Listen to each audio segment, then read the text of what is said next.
excited. I'm Wendy Hall, in case you don't know who I am, and I'm on the Digital Jersey board. And one of the reasons that I came to Jersey to do this, to help Digital Jersey, was because of the been trying to do work in data trust in the UK for a long time, and it's so hard to do. And I knew that Jersey, as Tony told me, had more autonomy over what data and the ambition to do this. And I'm so excited. I will be tweeting a lot after this event. I'm so excited that's happening. But that's another, well, it's all part of what you can do with technology to help people generally, and here the citizens of Jersey. So I'm not supposed to be talking. I'm supposed to be interviewing young Nathan here. So we're gonna talk about Impact Jersey. Yeah, that's effectively what we're here. And Nathan, do you want to introduce yourself? Because it's much easier than me trying to explain who you are. Thank you, and I'll just start out with a thank you as well. Thank you, Tony, for inviting me here. It's the first time in 35 years that I've been out to the Channel Islands, so it's lovely to be back, and thank you for welcoming me as well. It's slightly scary being here. The last time I was interviewed by a professor, I think, was also about 35 years ago, as I was trying to get a place at university. So, it's a slightly intimidating experience. Consider that, yeah, okay, just be intimidated, it's good. So who are you? What do you do? So hi, I'm Nathan Elstub. I guess very brief background. I started out life as an engineer. That wasn't exciting enough, so I decided I'd train as an accountant. And then I've spent 25 years working as a venture capital investor. And my focus, certainly over the last 12 years or so as a venture capital investor, really has been in investing in organizations that use technology to drive a social benefit. And that took me to Nesta, ultimately, where I ran and now sort of oversee the investment activities that happens at Nesta. Nesta, in many ways, is quite similar to Impact Canada. It's an organisation that was set up about 25 years ago by the UK government, originally as the National Endowment for Science, Technology, and the Arts. The arts was crucial. It was crucial, and it brought together thinking across those different fields to support social innovation. So it's effectively a social innovation agency, set up by government, but independent of government. So we have our own governance. We are funded through an endowment, which generates an income for us. We also, a bit like Impact Canada, have found other ways of generating income, which means we've now got a team of about 500 people. I didn't know it was that big. Behavioural scientists, data scientists, system designers, researchers, and an investment team that I lead. And we sort of bring all of those capabilities to sort of support social innovation. And one of the things that we do, and I sit on the board of, is the Challenge Works business. So Challenge Works uses this challenge prize methodology to try to solve really stubborn problems. And I guess the important characteristics of the work that the team there do are that they are, as we heard before, very outcomes-centric in what they do. So the key to doing our work well is understanding the problem that we're working with, defining the outcomes we want to achieve, and actually being quite agnostic about the solutions that we might use to achieve those goals, right? We're really goal-driven. We're very open in the way that we do that. Keeping an eye on the clock. Why are we here in Jersey? Yeah. So open solutions to crowd in knowledge and ideas about solving problems. And what are the big issues here that we're looking at? So in Jersey, well, actually, rather than issues, I'm going to start with opportunities. Okay. I think Jersey is a super exciting place to be doing what you're doing, to be working with Impact Jersey, the TAP. It's a really exciting place for a number of reasons. Tony, you talked earlier about small government. The ability to be collaborative, to have consensus government, to have pretty direct representation in the things that you're doing, I think is an incredibly powerful asset that very few places have, right? It's a really strong thing that you have. Typically, when you look at your ability to innovate, I think there are 4 factors that drive successful innovation. Having good education, having good infrastructure, having financial stability, and having culture, right? your government is part of the small government, the fact that you're connected, you can have consensus government, it's part of the infrastructure, right? It's your political infrastructure. You've got great physical infrastructure. Just, I see that in the roads and the few potholes that you have compared to us. You have demographics in your culture that support you. I see that there's sort of 50% of your population wasn't born on the island. You've clearly got a huge diversity here. You have an incredibly strong economic background, running balanced budgets and having sort of sovereign wealth funds that allow you to do things.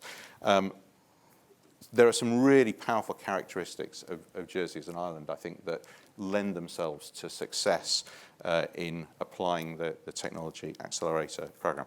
But there are some things that you need to watch out for.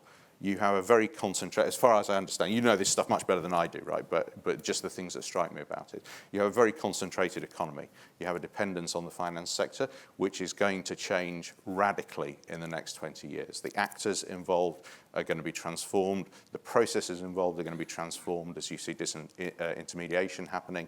The tasks that people do within the different aspects of financial services are going to be transformed by the knowledge economy being taken over by AI. So your fragility is actually, you've got quite a lot of fragility around that. Now you've got time and you've got the financial resources to be able to get ahead of the curve and actually make sure that doesn't end up causing you problems, right? And one thing you see in resilient economies worldwide is that they continue to invest in innovation, right?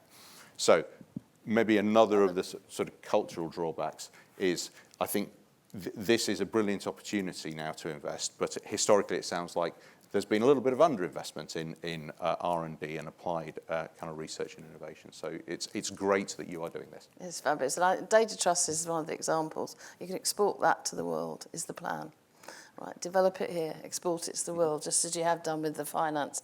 So I just want to take us on to how I got involved with Nesta and Challenge Works, and then we can come back to how it worked here.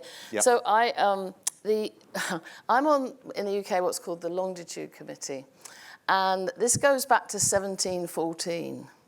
I haven't been on it that long, just so you know. But the problem in 1714 was the ships kept crashing into the rocks because they couldn't navigate, because they couldn't work out the exact longitude. And the government at the time set up I did write the figure down here, it was a £200,000 prize, which was about 1.5 million in today's money, for practical solutions to the longitude problem. It resulted in John Harrison, who you may have heard of, and his clocks, his maritime clocks, never actually got the prize, although history tells you that he won. He was given quite a lot of the money. The committee, over 50 years, never actually decided to give him the prize, but he is considered to have been the person who solved the longitude problem because of his maritime clocks. Now, we're not taking that long, I hope, but here in what we're trying to do. But in 2014, 300 years after that, David Cameron's government set up the new Longitude Committee. I was very honoured to be invited to be on it. It's chaired by Martin Rees, the Royal Astronomer. And we actually had a competition in the UK. We did, what should we do the prizes in? What sectors? What challenges? And the sorts of, my phone keeps going off. The sorts of prizes were flying without damaging the environment, food, antibiotics resistance, paralysis, helping people with paralysis, issues around water, safety and cleanliness, and dementia. And there were little videos made, and the BBC put them out about how technology could be used to solve some of those problems. And the public voted, and they voted for the AMR, the antimicrobial resistance. And I think that was the right thing, because if we don't sort that one out, we're all, whatever word you want to use. And that was the first prize was £10 million. It still hasn't actually been awarded. So it started in 2014, again, because it's actually a very hard challenge. But at the same time, Nesta raised the money to do a second prize, and the second one that got voted in was dementia. So sponsored by Alzheimer's, Innovate UK and Challenge Works, who are managing the whole prize. The first call went out, the deadline was 26th of January, and this is the press release is going out next week. You'll see me, I'm the Longitude Committee spokesperson for this prize. I'm so excited about it. I lost parents to this problem, and I know it's so exciting to apply the sort of technology, AI, data science, and to actually helping us make some changes. There were 175 entries have been were registered from 28 countries. The judging panel will now choose 23 teams. Each will win £80,000. So judging panel, just very similar to the way it works in Canada, of experts who will choose out of the 175, 23, and they'll get £80,000 each, and then it goes on to the next stage of the prize. So what's the view from Challenge Works about? I'm overwhelmed with that reaction, I have to say. Yeah, I mean, I think one of the exciting, amazing things about these approaches is that my suspicion is the amount of energy, effort, and money that will be thrown at this problem will be completely disproportionate to the prize money. So we'll measure what goes into it over time. But I think the beauty of initiatives like this is it stimulates activity that goes far beyond the resources that are put into it. So, you know, again, thinking about Impact Jersey, the tap here, you have a £20 million programme. If that is used effectively and used well, I would hope that it will have hundreds of millions of pounds of value to the island and the island's economy, and potentially wider as well. So the exciting thing for me, for these, I haven't seen the entries yet, I probably won't read all 175 of them, but they come from teams in academia. I know Southampton, nothing to do with me, I put an entry in, from existing companies, yep. Academia working with companies, entrepreneurs with bright ideas who want to set up companies. These are the sorts of people that will have bid for this yes.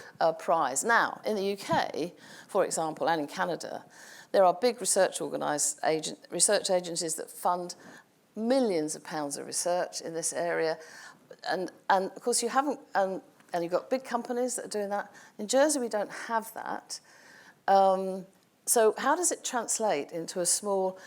What I'm saying is that we still need this sort of fund in the UK and in Canada, because the big research that goes out doesn't achieve the sorts of results that Julie was talking about, right? It does deep research. Now in Jersey, how do you see it working here, where you haven't got that ecosystem, but you've got all sorts of other opportunities? Two thoughts, I guess, on that, Wendy. One is, it's interesting looking at the agriculture example, the smart agriculture. You don't need to be radical with what you do with this, right? There's evolution and revolution, and actually having a bit of both is good, but actually there are opportunities to look at your existing economy, your existing value chains, industries that you operate in, and just think about how you can use either existing or potentially peripheral technologies to improve what you do in those. So I think just because you are a smaller economy and maybe you are not as multifaceted as others, doesn't mean that this is irrelevant. There's tons of stuff that you can bring, new ways of doing things, learning from what other people have done, digging into all the work that Impact Canada, that Citra in Finland, that Vinnova in Sweden. I'm afraid I don't know the name of the innovation agency in Estonia, but I'm sure you have one as well. There's a lot of stuff out there that you can draw on and bring into the local economy. I guess the other thing, though, is that actually bringing people in is going to be really important. I mean, I think one of the things you probably need to think about a little bit is demographics, and you've got a bit of a demographic bulge, probably one of the scariest kind of age pyramids that I've seen when I was doing a little bit of my background work here. And bringing younger innovators into the island, using this as a tool to encourage people to come in, I think, where you don't have those skills and capabilities, that might be an interesting thing to look at. The interesting thing for me, I mean, as I said, I think it was something like 28 countries have sent in, people from 28 countries have sent in something for the Dementia Challenge. Yeah. So you could attract talent from all over the world, all over the world, yes. who would be required to set up their business in Jersey, yeah. I imagine. I don't know how it's going to work exactly, but they'll... It would strike me as a very good idea as well. I mean, I think the other thing to think about is, I sort of talked about education as being an important contributor into an innovation landscape. I think your sort of K-12 education system is extremely strong, but you haven't got higher education here, right? So now, there's no point creating a Jersey university, because there isn't the critical mass here, I don't think, to support that. But building stronger connections and potentially, I don't know, the idea of campus or something over here in connection with other higher education institutions might be something to consider there as well. Yeah, so so what about how fast we can move with this? Then, you know, it seems to me that we've taken a long time to get things going, but actually the Dementia Prize has moved incredibly quickly. So there's sort of templates to know how to do this, really. Sure. I think this should be a long-term project, right? You don't solve an innovation challenge in an economy in 2 or 3 years. You know, if you're going to do it well, it will be a 20 to 30 year kind of project. I think we're going to hear about Estonia later on, but the digitization revolution happened many years ago. People look at Silicon Valley as being a sort of an overnight success, but it's built on 70, 80 years of investment that created the foundations for it.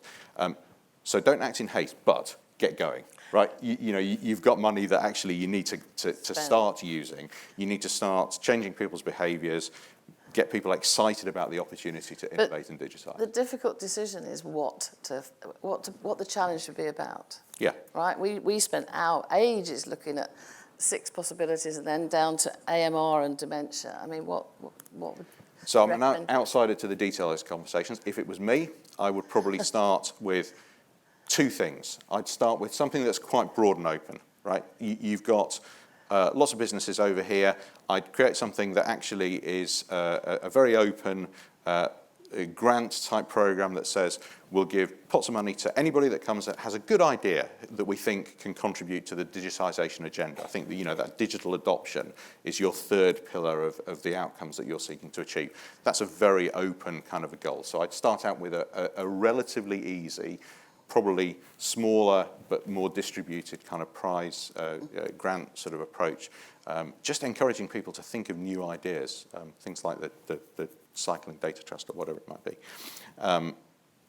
And then I'd pick one of your bigger challenges, and maybe it's decarbonisation, and I'd start running a bigger challenge that actually has a relatively clearly defined outcome. The decarbonisation thing's nice because we all understand decarbonisation. The biggest right? issue I find, we've got to finish 30 seconds, is with something like a dementia challenge, how do you scope the challenge? And that's where your team have been so useful. Yeah, and it depending on how complicated the problem you're trying to solve is, that's easier or harder. I would say, starting with decarbonisation is great because we can quantify it already. Everybody knows how to, the goal that we're chasing and how to measure it, right? Yeah. So get started with those and start the work on thinking about how you're going to address the other ones at the same time. Okay, let's hope we have some impact. Thanks, everybody. Thanks for listening. Thanks, Nathan, for coming over.